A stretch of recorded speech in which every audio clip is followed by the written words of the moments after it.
इस विच कोई शक नहीं उस्मान भाई लोग साथ जिस टाइम असा विजिट किया और इत्थे जेड़ा फर्नीचर पिया पिया वेख के तबीयत खुश हो भी नहीं है लेकिन एजा फर्नीचर रखने मारो भी कार भी बिल्डिंग भी हो जी चाहिए ऐ मैं दसो कि जेड़ा फर्नीचर पिया पिया क्या ही लकड़न ये सारा अल्हम्दुलिल्लाह शीशम बोर्ड के अंदर बना दा प्रॉपर और आई ग्लास फिनिश के अंदर होया दा इसके अंदर जेड़े पॉलिश दे भी साडे मटेरियल ने वो तुसा देख के नजर ही आंदा उसी किस क्वालिटी दी पॉलिश है और ये भी थोड़ा जिहा साडा सीक्रेट राज होंदा है इसके अंदर बाकी वे कि शीशम के अंदर बना दा सारा फर्नीचर ये सब तो टॉप ऑफ लाइन साडा आर्ट आर्टिकल है इस सेक्शन दा और पूरा थीम सैट असां बनाया दा एक मिसाल कस्टमर आंदा है आखदा है जी असां एक पूरा शादी दा समान चाहिदा है असां ने कंप्लीट सारी चीज़ां जिहड़ियां हैन वो एक एरिया दे अंदर इस तरह ला छड्डियां ने कि उस समझ आ जाए कि बस मैंने ये सारा समान शादी दा इत्थों ही परचेज इस एरिया चों करना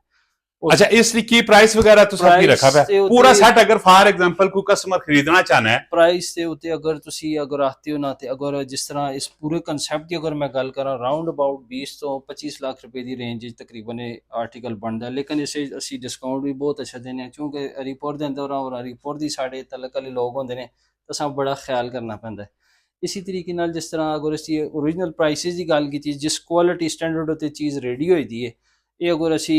आउट सिटी के अंदर जिस तरह इस्लामाबाद तो ऑनवर्ड लावां ते ये प्राइसिस तो मैं असानी दी फील्ड असी विजिट करने ये 4 मिलियन प्लस दा आर्टिकल ने सारे अच्छा वैसे तुसा सारा कुछ ही वेखा जी फर्नीचर ना पूरा शोरूम है और ये जो आर्टिकल पे आप थे डिजाइनिंग जड़ी पे पी और लकड़ ना भी मुतालिक उस्मान भाई दासट है लुक्स लुक्स इना ना आउटलेट है और उसने में सारा कुछ पे है और अगर तुसा लोग साहब विजिट नहीं किया पे तो एक बारी लाजमी इन्होंने आउटलेट विजिट करियो इन्होंने एक आउटलेट ने एबटाबाद एक करीपुर और अनकरीब वा कैंट विच भी किन के आने पैने नेक्स्ट मंथ